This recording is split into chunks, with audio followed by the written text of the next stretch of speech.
Olá, bem-vindos ao canal A Lei e o Testemunha. O tema de hoje, as festas cerimoniais. Depois da vinheta.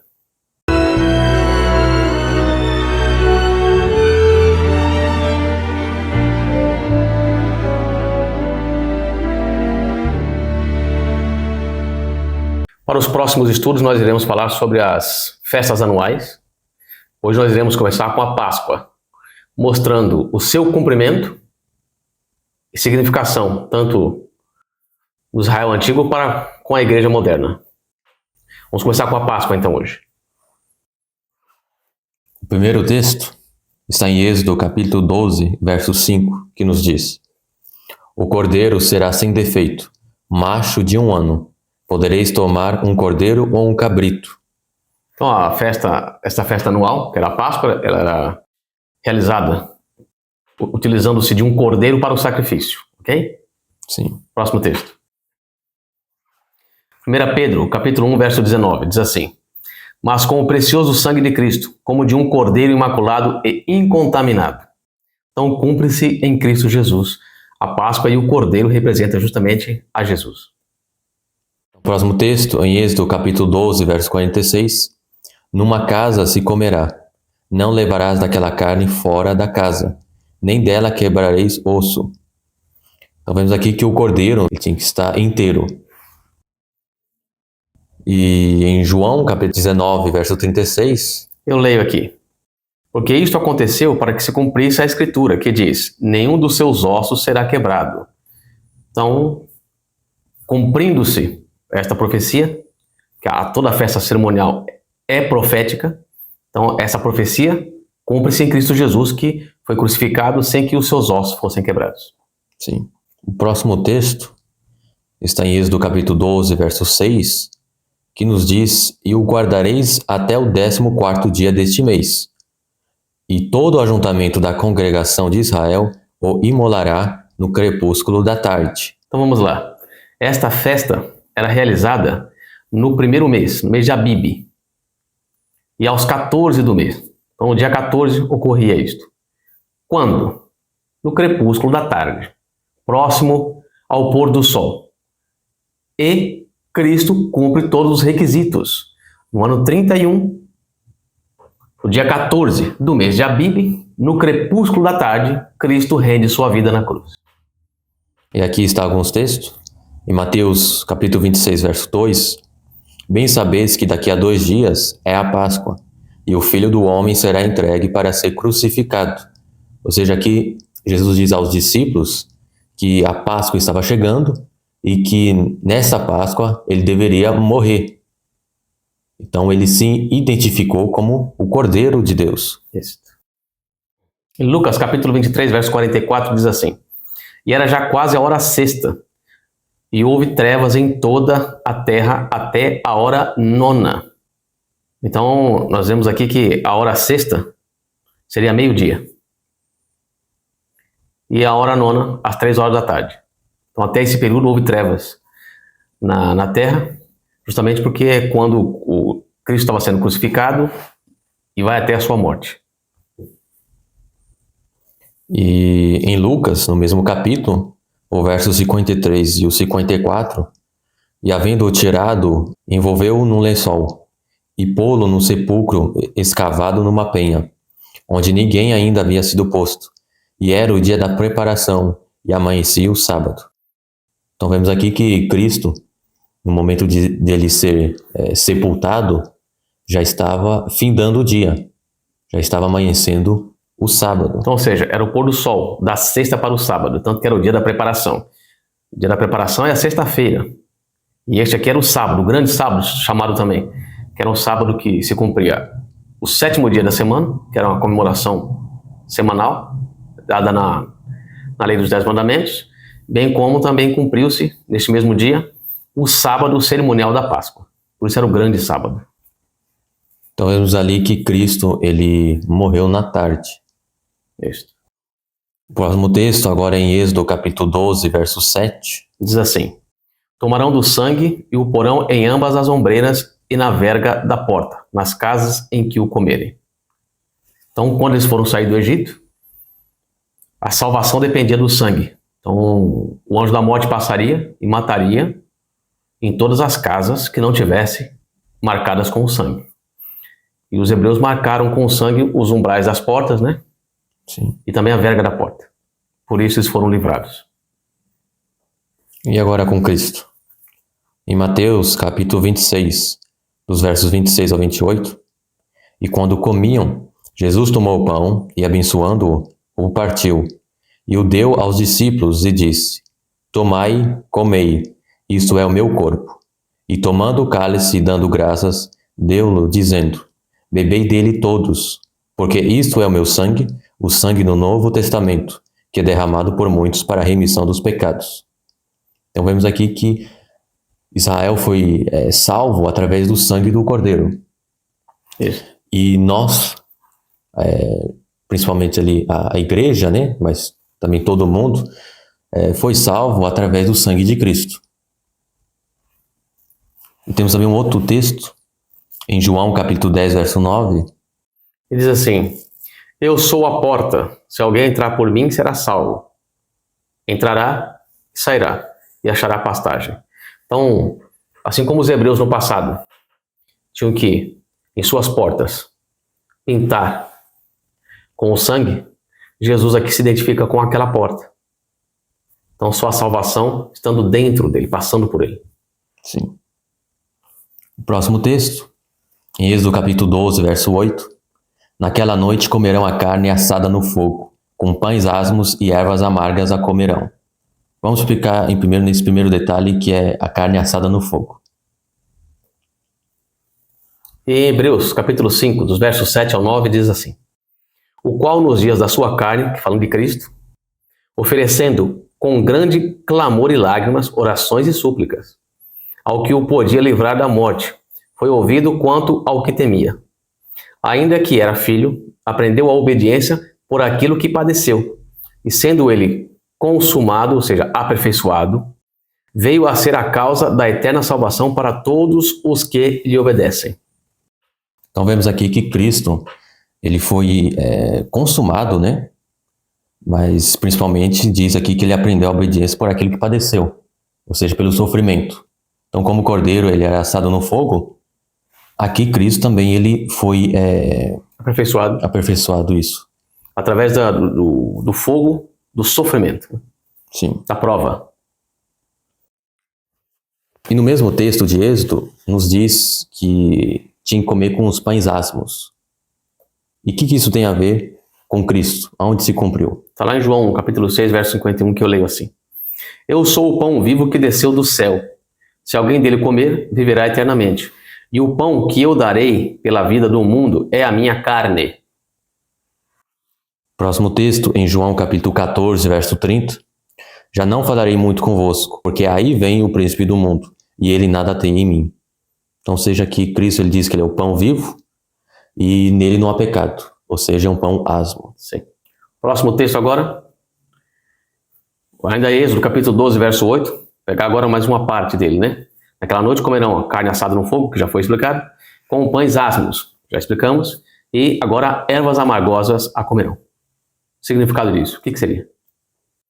Em Marcos, capítulo 16, verso 10, nos diz: E partindo ela, anunciou àqueles que tinham estado com ele, os quais estavam tristes e chorando. Então vemos aqui que essas ervas amargas simbolizava a decepção ou desapontamento dos discípulos por ocasião da morte de Cristo. Ou seja, foi amargo. Sim. Em Êxodo, capítulo 12, verso 10, diz assim: Nada deixareis dele até pela manhã. O que, porém, ficar até pela manhã, queimá-lo-eis. Então vemos aqui que Cristo, ele não ficou crucificado até o sábado. Para o dia seguinte, né? Sim. Então, antes do sábado, ele foi retirado, porque como tinha que cumprir o sábado, ele foi retirado da cruz e sepultado. E não deu nem tempo de preparar as especiarias lá, com bálsamos, enfim, para poder passar no corpo de Cristo. Então, o corpo dele não foi limpo, não fizeram um preparo para o seu sepultamento. Por quê? Porque por causa do sábado ele não pôde ser deixado para o dia seguinte. E isso cumpre-se aqui, que a festa dizia isso. Sim. que não podia deixar o cordeiro, nada dele depois do dia da Páscoa. Isso. E não somente isto, mas no mesmo capítulo 12, no versículo 11, nos diz: desta maneira o comereis, lombos cingidos, sandálias nos pés e cajado na mão. Comê-lo-eis à pressa, é a Páscoa do Senhor. Então, os filhos de Israel, quando tiveram que comer o cordeiro, né, teve que comemorar a Páscoa, eles tiveram que fazer às pressas. Tinha que estar pronto já para comer o cordeiro e sair dali, porque era a libertação. Sim. Interessante que os últimos acontecimentos com Cristo, ou seja, a Santa Ceia, o Getsemane, Traição, a prisão, né? a crucifixão e o enterro, foram feitos às pressas. Ou seja, no mesmo dia ocorreu todos esses eventos. Justamente. E agora, ainda no capítulo 12 de Êxodo, verso 12. Porque naquela noite passarei pela terra do Egito e ferirei na terra do Egito todos os primogênitos, desde os homens até os animais. Executarei juízo sobre todos os deuses do Egito. Eu sou o Senhor. Muito bem. E o que esta citação tem a ver com Cristo, né? Em Marcos, capítulo 14, verso 27, nos diz: e disse-lhes Jesus: todos vós esta noite vos escandalizareis em mim, porque está escrito: ferirei o pastor e as ovelhas se dispersarão. Então, como Deus feriu a terra do Egito, né? O pastor aqui, que é Cristo, também foi ferido. E Romanos capítulo 8, verso 29 diz assim: porque os que dantes conheceu, também os predestinou para serem conformes à imagem de seu Filho, a fim de que ele seja o primogênito entre muitos irmãos. Está vendo aqui que Cristo, ele é o primogênito.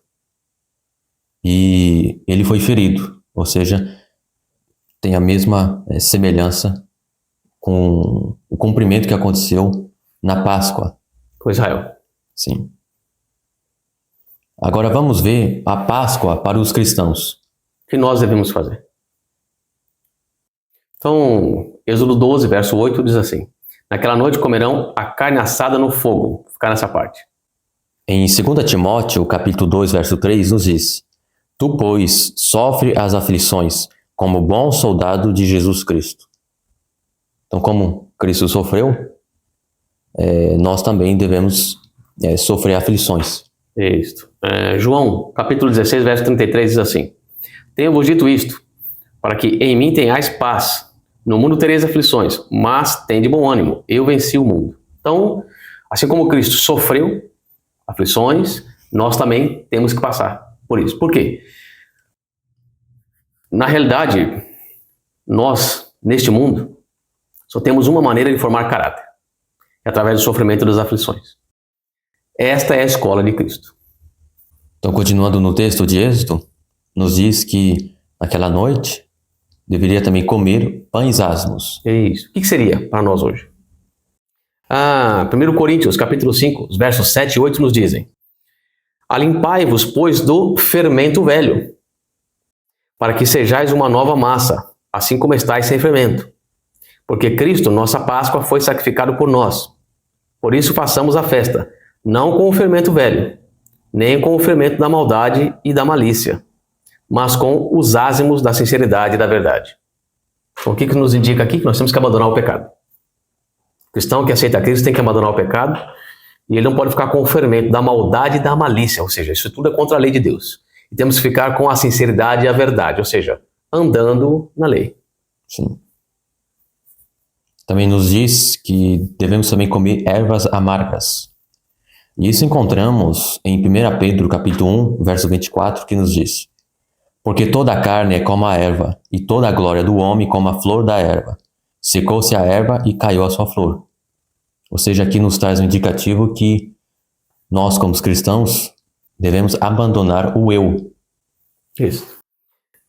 Vou ler uma citação aqui do Espírito de Profecia, que está em Patriarcas e Profetas, na página 193, e nos é dito: o cordeiro devia ser comido com ervas amargosas, indicando isto a amargura do cativeiro egípcio. Assim, quando nos alimentamos de Cristo, deve ser com contrição de coração, por causa dos nossos pecados. Agora, no mesmo capítulo 12 de Êxodo, o versículo 9: Não comereis do animal nada cru, nem cozido em água, porém assado ao fogo, a cabeça, as pernas e a fressura.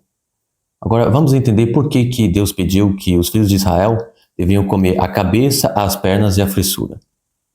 Então, o primeiro texto está lá em Coríntios, 1 Coríntios, capítulo 11, verso 3. Mas quero que saibais que Cristo é a cabeça de todo homem.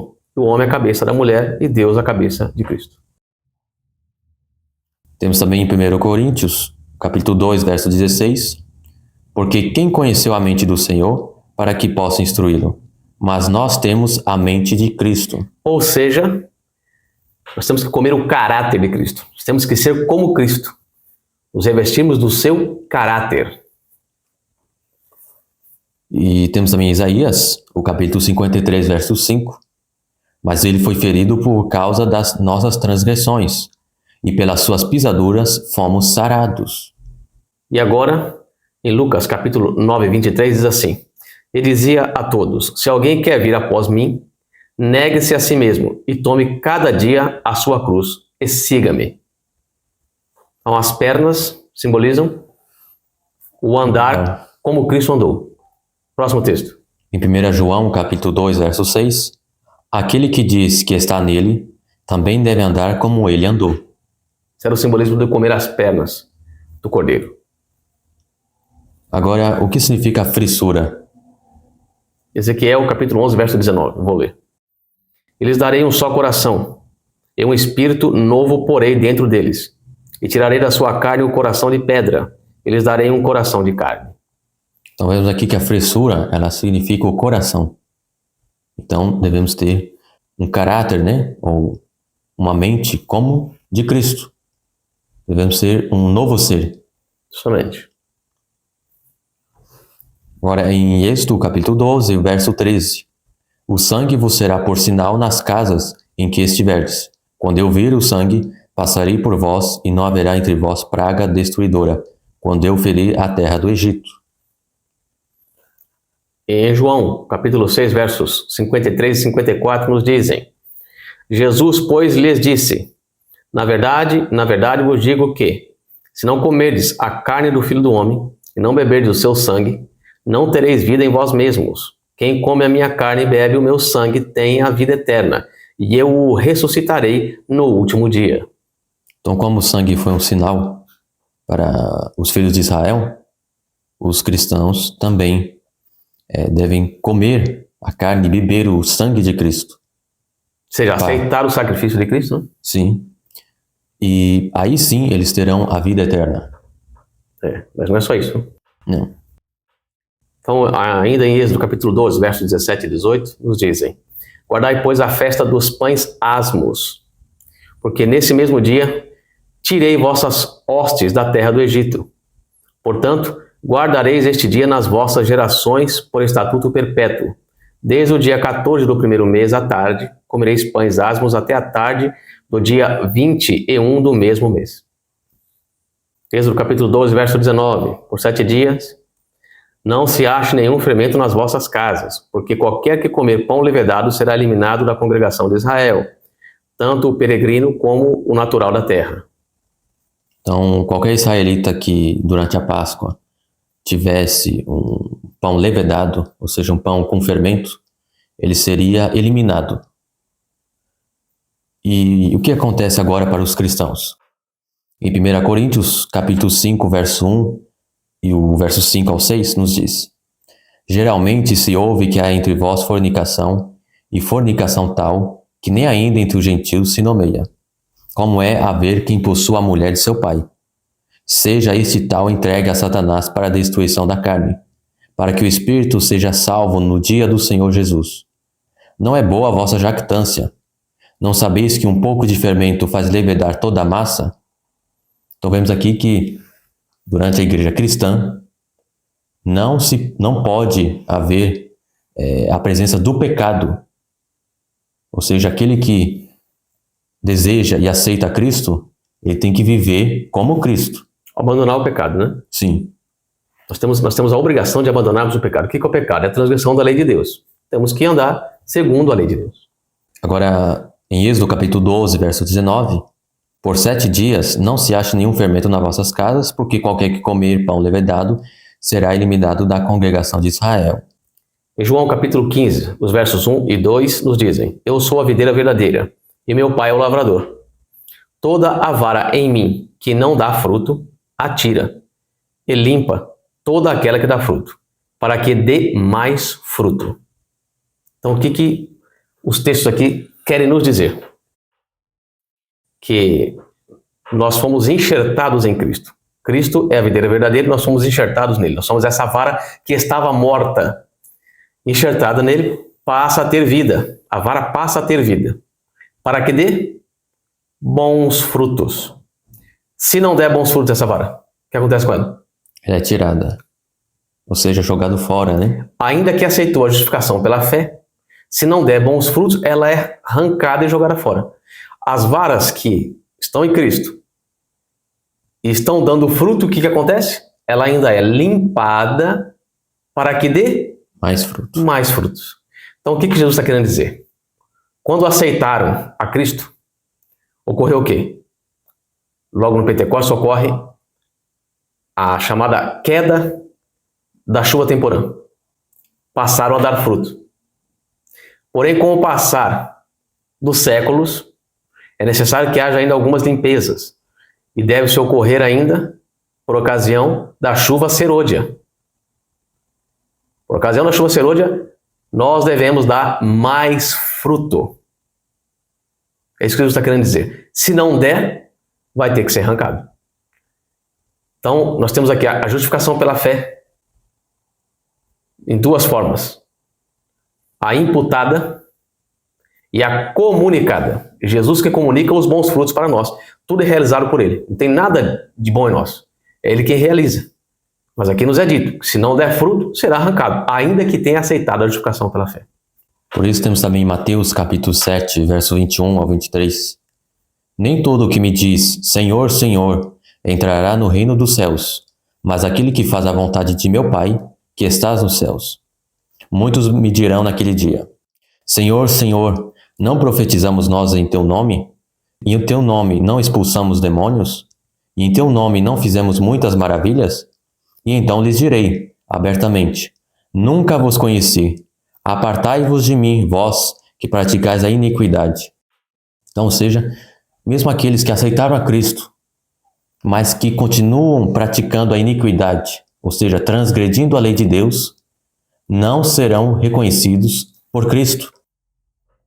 Então, como que acontecia com a Páscoa? Todo israelita que comesse pão com fermento, ou seja, pão levedado no pecado, ele seria extirpado. Somente. É a mesma coisa com os cristãos, se continuar vivendo na prática do pecado, será eliminado. Isso. Não terá vida eterna. Outro texto, em João capítulo 3, verso 3, diz assim, E Jesus respondeu e disse-lhe, na verdade te digo que aquele que não nasceu de novo não pode ver o reino de Deus. E nos versículos 5 e 6, Jesus respondeu, na verdade te digo que aquele que não nascer da água e do Espírito não pode entrar no reino de Deus. O que é nascido da carne é carne, e o que é nascido do Espírito é Espírito. Vamos agora entender o que significa a carne e o Espírito. Eu leio aqui em Romanos capítulo 8, os versos 7 e 8. Porquanto a inclinação da carne é inimizade contra Deus, pois não é sujeita à lei de Deus. A carne, ou seja, nosso corpo, não é sujeito à lei de Deus. Nem em verdade o pode ser. Portanto, os que estão na carne não podem agradar a Deus. Então, quem vive em pecado, na carne, que é a inclinação, não pode agradar a Deus. Sim. Então, se a carne não está sujeita à lei de Deus, o Espírito deve estar sujeito à lei de Deus. Vejamos, leia. Em Romanos capítulo 7, verso 14, porque bem sabemos que a lei é espiritual, mas eu sou carnal, vendido sob o pecado. E em Romanos ainda, o capítulo 8, verso 3 e 4, diz assim, porquanto o que era impossível à lei, visto como estava enferma pela carne, Deus, enviando o seu Filho, em semelhança da carne e do pecado, pelo pecado condenou o pecado na carne, para que a justiça da lei se cumprisse em nós, que não andamos segundo a carne, mas segundo o Espírito. Então vejamos. Aquilo que era impossível a lei fazer, o que era? Nos fazer cumpri-la. Dar a sua justiça, né? Então nós precisávamos cumprir a lei de Deus, não tínhamos condição de fazer isso. Isso era impossível a lei. Aí Deus envia seu Filho para que morresse por nós e cumprisse os requisitos da lei. Qual que era? Pagar o resgate, que era a morte eterna. Cristo sofreu a morte eterna. Então, cumpriu-se o requisito que a lei demandava. Depois disso, ele nos passa a sua justiça. Os injustos agora são justificados por ele. Ok?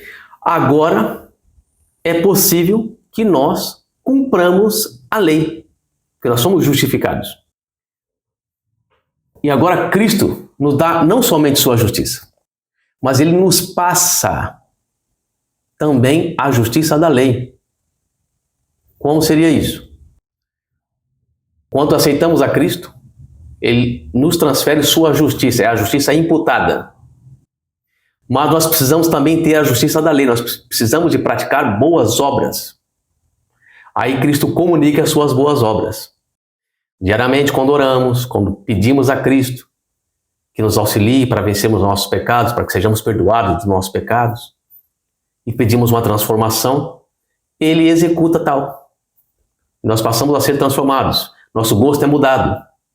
E passamos a amar aquilo que Deus ama e odiar aquilo que Ele odeia. Daí a justiça da lei, ela é comunicada para nós. E nós aprendemos a andar em novidade de vida, não mais no velho fermento do pecado, mas nos asmos da justiça, de cumprir os mandamentos, os 10 mandamentos. Então, como aqui está dito, né? Que o cristão não deve andar segundo a carne, mas segundo o Espírito. Porque a carne, ela está contrária à lei de Deus. Isso, então ela é submissa ao pecado, mas o Espírito, que é a mente de Cristo, ela está sujeita à lei de Deus. Então nós temos que fazer com que a mente sujeite o corpo. Então a mente que quer respeitar a lei de Deus tem que fazer com que os membros respeitem também a lei. Então a ordem vem daqui. É a mente quem controla o corpo. Temos que fazer com que o corpo obedeça aos 10 mandamentos. Então esse é o estudo a respeito da Páscoa, seu significado, né?